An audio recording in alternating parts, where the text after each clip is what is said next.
USCHO.com. This is the USCHO Game of the Week podcast from US College Hockey Online at USCHO.com. An in-depth look at this week's top college hockey matchup and a preview of the other big games. Welcome to the USCHO Game of the Week podcast for Thursday, March 28th, 2019. I'm Ed Trefzger alongside Jim Connelly, and this episode is sponsored by the NCAA Frozen Four. Coming up soon, April 11th and 13th at KeyBank Center in Buffalo, New York. Visit ncaa.com/Frozen4. Well, Jim, we don't have one game of the week. We have a dozen of them as the NCAA regionals get underway. We always say it's the best time of year, and there are so many games being played over the next 3 days, basically Friday, Saturday, Sunday in various locations. And I think some of the matchups are just really compelling. Well, why don't we jump in? We'll go through the top four seeds and their respective regions. The number one overall seed is St. Cloud State. They come into it after losing a double overtime game to rival Minnesota Duluth. Minnesota Duluth was the national champion last year. They're looking for a repeat. St. Cloud State will take on American International, and that is going to be in the West Regional in Fargo, North Dakota. And we have seen so many Atlantic hockey teams pull off the upset in recent years, and a lot of the teams that they beat sometimes don't see them coming. I think Air Force is the team that has done it most often, but you have RIT in there, you have Holy Cross in there. I don't expect an upset in this one. And maybe I didn't expect an upset in any of the ones before this, but this St. Cloud State team is really strong. And, it has a great offense. It has great special teams. It has a good defense, has a good back end. I just feel like this is a very complete St. Cloud State team. And not saying that some of the teams that have lost games to Atlantic hockey in the past haven't been as strong, but I'm not sure that AIC is as complete as some of the other teams. I'm not sold on AIC's goaltending. I think they have a great offense. I think they're a very good transition team. But for the most part, I think St. Cloud can put them back on their heels for a lot of the night. I don't want to say this is going to be a walkover. I think it's going to be a close game, but I see St. Cloud prevailing here. I think you're right. I think the chance that AIC might have, since they have been a very good third period team this season, is if they can hang close, maybe get a power play late, maybe get it into overtime. Once you go to overtime, it's anybody's game. But I think as much as I love the story of the Yellow Jackets, I think this is going to be a very tough uphill climb, and I don't think St. Cloud is going to have to worry too much. They need to take them seriously, but I don't think they have to worry. Yeah, the big thing for AIC, if they're going to have success, they can't fall behind by more than one goal. And really, if you want me to say it honestly, they can't fall behind. They have to play with the lead. They can't chase this game. If they're chasing this game, that's a really, really tough sell. One of the things that they do very well is transition, and they work very well on the power play. We'll see how it happens. Anything can happen, but I'm with you. St. Cloud State is the likely one in that one. But what a matchup between the number 2 and number 3 seeds in that region as Ohio State and Denver match up in the other semifinal in that region. There aren't a lot of games in this tournament in the first round that I say that's pick 'em, but this one definitely goes as that pick 'em for me. Ohio State, they were a little bit flat against Penn State in the Big Ten semifinals 2 weeks ago. That means they got a weekend off. They had a weekend off because they had a bye through the first round of the playoffs. So they've only played one playoff game right now. I don't know that plays to their disadvantage. I hope they would learn something from what happened against Penn State and maybe have a reaction to that.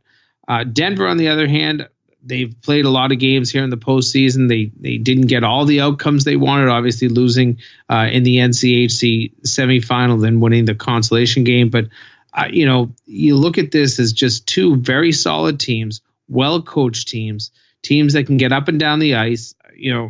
I think Denver probably has a little bit more trouble scoring goals, not a little bit, but they have a lot more trouble scoring goals.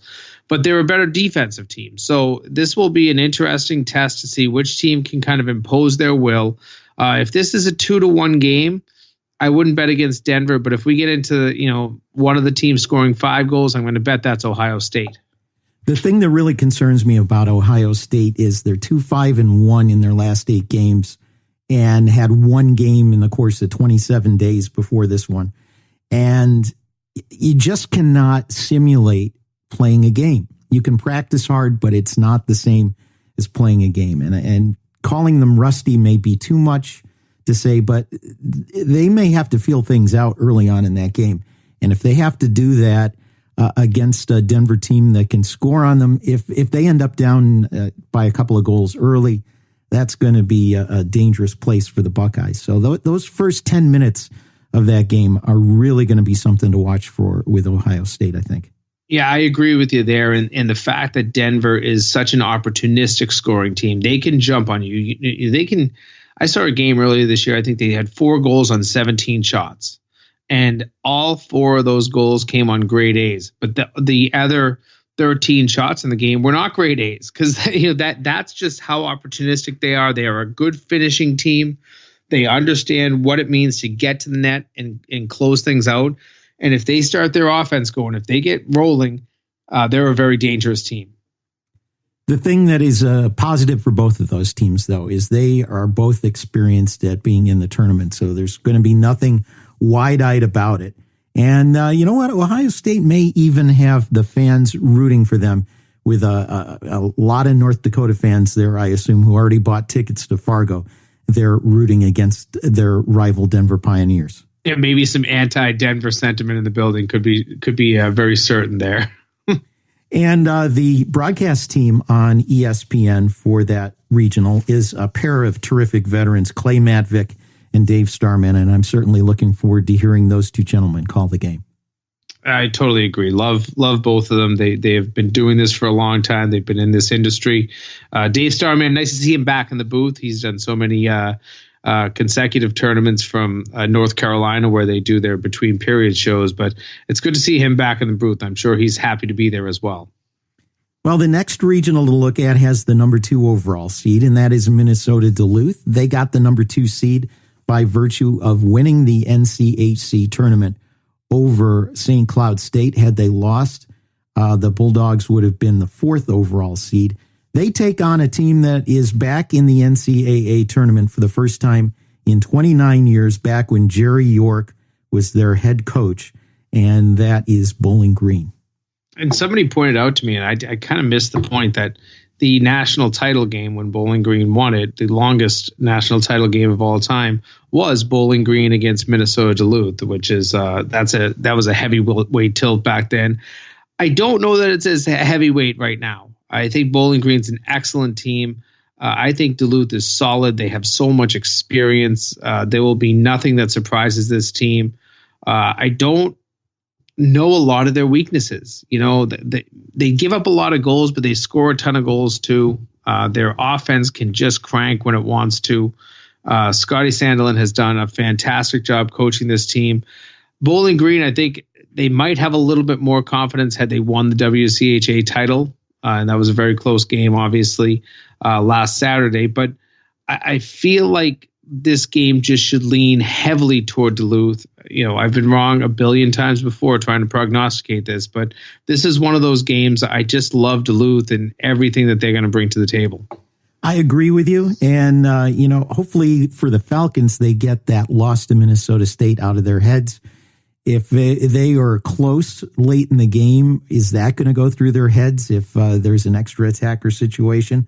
I don't know. Chris Bergeron has done a great job with Bowling Green. They've gotten better and better every year. But the thing that I keep thinking about with Duluth is last year they talked about how they were in the tournament and in the finals and national champions maybe a year early. And it's a team that was young and kept getting better, and they're a better team this year. Yeah, here they are now. This is the team that they expected to be maybe a Frozen Four team. Oh, well, you won the national championship last year. There's no way to improve upon that. There's only a way to take a step back. That could be some of the pressure that can get into some kids' heads is, we got to do it again. We got to do it back to back because this is a better team. I don't know if it will. I doubt it will. But, you hope for this to be a pretty good game. And it stands to reason that Bowling Green will not be a shrinking violet at all. The other half of the tilt has Arizona State, first time ever in the NCAA tournament against Quinnipiac, a team that uncharacteristically was below 500 last year and missed the tournament, and this year may have exceeded the expectations of head coach Rand Becknold. Well, and if you're ever looking for a goaltender battle, you've got Andrew Shortridge and Joey Decord, two of the best goaltenders in the country. Statistically, two of the best goaltenders in the country, recognized now that they are both Richter Award finalists.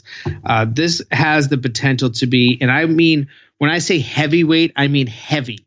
These guys play heavy hockey. They're both fast, but they both play super physical. They're both aggressive teams. And, if there's ever been a chance to have an absolute all-out brawl in an NCAA tournament game, it might be this one. These two teams play on the edge. They're really aggressive, and I think that their styles have some similarities. I think Quinnipiac's probably a little bit faster, but Arizona State has a way of getting under your skin and maybe just, listen, Arizona State is what Quinnipiac was 15 years ago, when they were first in the tournament and trying to find a way to have some identity. Arizona State has found that a little bit this season, and now they're just kind of looking to take that next step forward. Imagine if Arizona State found a way to win this game and get to a regional final in the first time of the tournament. I would put it down as a pretty big upset. I know they're a good team. I know they weren't exactly at the bottom of the pairwise. I know they didn't qualify as an automatic qualifier that was ranked 40th in the pairwise, but that would still be a pretty big upset, I think, if Arizona State could take down Quinnipiac. And you know what? Chase Prisky gets a lot of attention, and deservedly so. Hobie Baker finalist, a big offensive threat on the back end. But Arizona State has some defensemen of its own that can move the puck and transition the puck. And Arizona State, maybe not as high flying as Penn State, but they're a team, as soon as the puck's going the other way, they're off to the races. So if that gets to be a run and gun type of game and Arizona State can get up by a couple and then clamp down, they could pull the upset. Yeah, and you've got Johnny Walker, who's a real offensive threat. Not the best on playing defense, but the guy really gets it done in the offensive zone. He's got kind of that knack for the net, a finisher, true finisher. I think if I read it right, and I haven't really looked at all the stats, but I think he was the only 20 goal scorer to this point in the whole country, and that's a big stat. You're talking about finding ways to bury the puck, being in those close situations, knowing how to shoot, and he just has all that skill. You give him a breakaway, he's putting it in 95% of the time. That's how talented he is. And that Midwest Regional is going to be broadcast by play-by-play man Kevin Brown and former CCHA commissioner and color commentator on the Big Ten Network, Fred Pletch. Yeah, two more veterans that are calling games, and we love Kevin Brown. We've talked to him before on our shows, and really smart guy that has been around this game for a long time. And Fred Pletch, you talk about a long time, and that guy has been in this business, whether it's been television, radio, as an administrator, working for the league, as a commissioner. He's seen it all, and he is as qualified as anybody to tell us what's going on in the hockey game. Well, we've got two more regions to look at, and we'll do that in a moment. First, a message from our sponsor, the NCAA Frozen Four. That's coming up on April 11th and 13th at KeyBank Center in Buffalo. Speed and precision, unrelenting power. This trophy is not given, it must be earned. The 2019 NCAA Frozen Four. April 11th and 13th at KeyBank Center in Buffalo. With a shot. Saved by Morris. Takes the shot. Visit ncaa.com/Frozen4 and get your tickets today. Continuing on with the USCHO Game of the Week podcast, I'm Ed Trefzger. He is Jim Connelly. And Jim, the next regional for us to look at has the third overall seed, Minnesota State, going to Providence, Rhode Island to play in the first round. Providence. Now, some folks are up in arms a little bit about that. My opinion, you're going to have a lively building. And Providence, they're not playing at home. They even have to go stay in a hotel. They're not allowed to stay on campus. So in most sense, an away game for Providence. Minnesota State gets the last change. But indeed, there'll be some fans leaning toward the Friars in that one. But boy, this is a big, big one for Minnesota State, who really needs to finally get past the first round.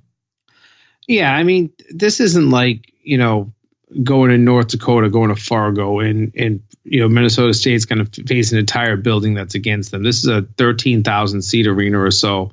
And Providence on good nights at home draws 1,800. Maybe this will be a big showing for them. This is a basketball school, let's not forget. And for the most part, I think that they put a lot of basketball fans in the Dunkin' Donuts Center. But let's see how they do for an actual hockey game. In the past, I think against Miami, you go back 4 years ago, I think they probably put about 4,000 fans in. It probably was about the same thing. I think it was Harvard they played 2 years ago. And it's not like they're going to pack it in. It's not like this building is going to be completely filled with Friars fans to the rafters. So I don't think it will be that desperate of a situation for Minnesota State playing in a road atmosphere. And, we were talking to John Butchergross on Tuesday, and as he pointed out, sometimes you just, as a team, you just want that edge. You want to feel like you're the underdog. And, Minnesota State is one of the best teams in the nation. They are the best defense in the nation. They carry some of the best stats into this game in the whole country. And they're going to feel maybe like an underdog. I would embrace that role if I'm them. As the Mavericks and Mike Hastings, you just embrace what you've got going on and make sure that, when you get out on the ice, you take every moment into an enjoyment and just enjoy the moment, no matter what the crowd looks like. Know that you can go into somebody's building, quote unquote, and maybe pull off an upset, and an upset that would not be an upset if you know what I'm saying. Right. Back in 2015, Providence was the last team in and went on to win its first national title. I wouldn't say they're stumbling in right now, but they did lose to Boston College in the quarterfinals. And it's a team that is really, really good when they're playing well. And then there are times where they just seem to take a step back. And hopefully the good Friars, the great Friars, are the ones who show up for this one. Yeah, I talked to Nate Lehman a couple of days ago, and you can tell there's a little edge in his voice. I mean, I talked to him a lot throughout the season covering Hockey East, and you can just tell that he was upset at that BC series. And, his whole thing was that they chased the game too much. They were always behind. They did a great job of coming back in every single game, but they were always behind. They were never found ways to get the lead and build on it. So I think that that's a big part for them, is their first 10 minutes, maybe taking advantage of that crowd and maybe getting some atmosphere. But, it's a 1:00 game on a Saturday. Hopefully that can kind of give you an opportunity to put a big crowd in there and get some momentum early. I think that's what they're going to need, though, because this is a very good Minnesota State team. Meanwhile, the other half of the matchup, Minnesota State, after finding themselves down 2-0 with a little over a minute left in the game against Bowling Green for the WCHA championship. 2 extra attacker goals in the overtime win for Mike Hastings' crew. That's got to give them some confidence that no matter what, they can step up and turn things around. Yeah, when you talk about chasing the game, I mean, that's kind of obvious at that point. But, we're going to get to Northeastern shortly, but I've talked to Jim Madigan earlier this week, and he talked about the confidence of playing in close games and playing from behind because his team has come from behind. I know Mike Hastings' team has not trailed as much, has not had to rally from behind as much. But when you get that in a league championship game, that is a huge confidence builder. And you need that going into an NCAA tournament to feel that you can be in different situations. And if you don't want to chase the game, you don't want to be behind, you don't want to be pulling your goalie trying to get that last goal, but knowing that when you have that desperation, you can do it, that's a huge confidence builder. Yeah, and Northeastern, when we go to that half of the bracket, they have definitely come from behind quite a bit. A pretty nice record at 27-10, and they line up against the Cornell Big Red.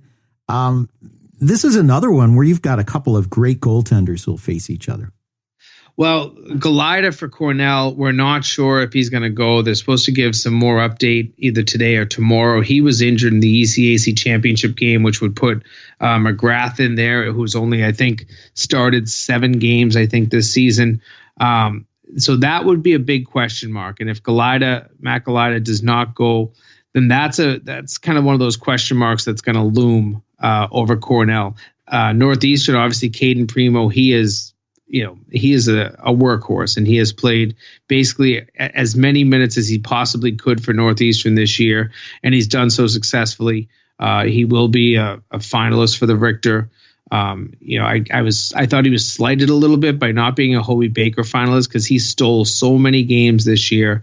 And when you look at the number of 1-goal games that Northeastern played this year and won, not just played, but 1-goal games that they won, he's been a big part of it. Meanwhile, Cornell is 0-7 when trailing going into the third period. So Northeastern, a great third period comeback team. Cornell, not so much. Yeah, the one thing I kind of worry about for Northeastern, Cornell is a heavy team, and you don't see a lot of that in Hockey East. I think Lowell and Vermont kind of both play that style, but for the most part, you don't see as physical a team as Cornell has the ability to be in Hockey East. So they're not overly prepared for that. That said, I think Northeastern still knows how to get up and down the ice with some speed. And I compare them to the last two NCAA tournament teams. 3 years ago, they were on a roll and they played a very hot North Dakota team and they got kind of run out of the building. But that was a very fresh team. That was a team that hadn't been to the tournament in decades. Last year, they had everything. When you had that Gaudette, Secura, Stevens line, all three of them could have won the Hobie Baker. That's how good they were. And Gaudette actually won it. But that was a team that kind of lacked some of that depth that you look for. And now, because they don't have that line, that depth has shown through. People have been put in opportunities where they can show their talents. I look at a guy like Zach Solo. I always point him out because I thought that he was, as a freshman, had so much talent, but he just didn't get the role. He didn't get the opportunity to play that role last season. Now he's in that role and he's putting up big minutes and he's putting up big goals for them. So I think that this is a really good matchup. I wonder about what the net mining situation for Cornell does to it, if anything. We know Mike Schaefer, and Mike Schaefer has raised some great goaltenders. So I would not be surprised to know that Mike Schaefer's number 2 was as good as his number 1.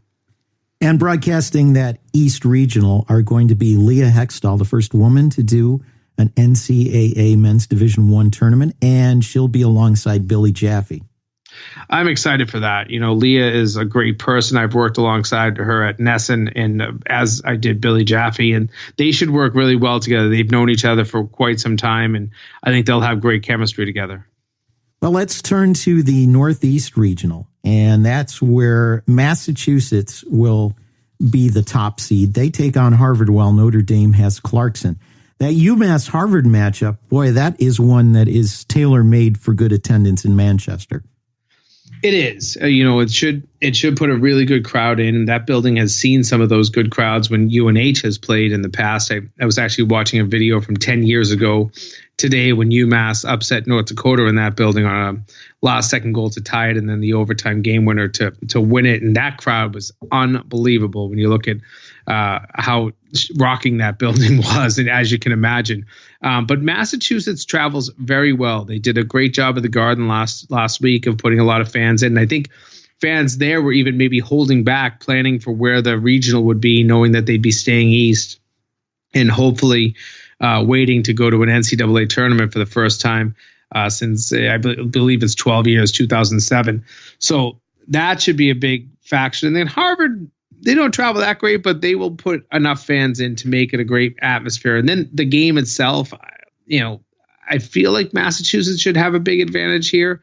But I don't want to take anything away from Harvard. Harvard is a pretty darn good team. They have, arguably one of the better defensemen in Adam Fox. Of course, UMass has Cale McCarr. So you're talking about almost canceling each other out. But you're talking the 2 best power plays in the country here. Harvard will have, I'm told, Michael Lackey in net. He played last Friday night, but had missed a month with an injury before that. So it's a hard one to predict. I feel like UMass should have the edge here, but I don't like writing off Harvard. They're some ways they're just too good of a team. Harvard's only 2 years removed from being in the Frozen Four in Chicago, but only 11 players on that team will remember that experience. You mentioned Fox and McCarr. That's probably, I would not be surprised anyway to see them as 2/3 of the Hobie hat trick. I agree with you there, and imagine what they could do. I mean, you wouldn't expect an NCAA regional to be a penalty filled game. I guess it always comes down to what officials get it and what their style is. But imagine if this became a power play shootout where each team had 6 power plays, and what the power play situations could look like out there with those guys shooting the puck and setting up plays and quarterbacking. I mean, that could really be a very enjoyable 2 minutes every time a team became shorthanded, imagining what the other team could do on the power play. Well, both teams, they're first and second in the power play, but UMass fourth on the penalty kill, while Harvard a lowly 49th. So right. I think if you're Harvard, you're gonna want the power play, but you're sure as heck gonna want to stay out of the penalty box.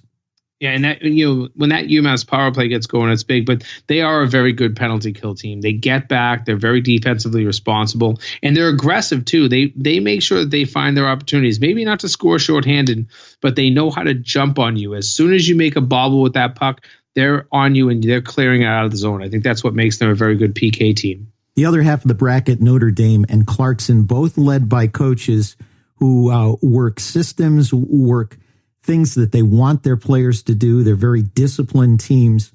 And it's fascinating to me. You remember we talked to Jeff Jackson before that game against Penn State for the league championship. And one of the things that was interesting, not only in that conversation, but in the media before that, Jeff Jackson laid out all kinds of things they wanted to achieve. They weren't able to achieve some of those, but they were able to adapt and kind of run with Penn State a little bit in that game and come out with a 3-2 win. Meanwhile, Clarkson also a 3-2 win over Cornell. This is a fascinating one. And if you talk about another matchup, Ohio State and Denver being a toss-up, this may also be one of those. Yeah, this one really comes down. It's interesting that of the 8 games that we're kind of profiling here, this is the last one we get to, because this is the one I look at as the best matchup. I think that these two teams truly both have a lot of ability. They both have so much talent.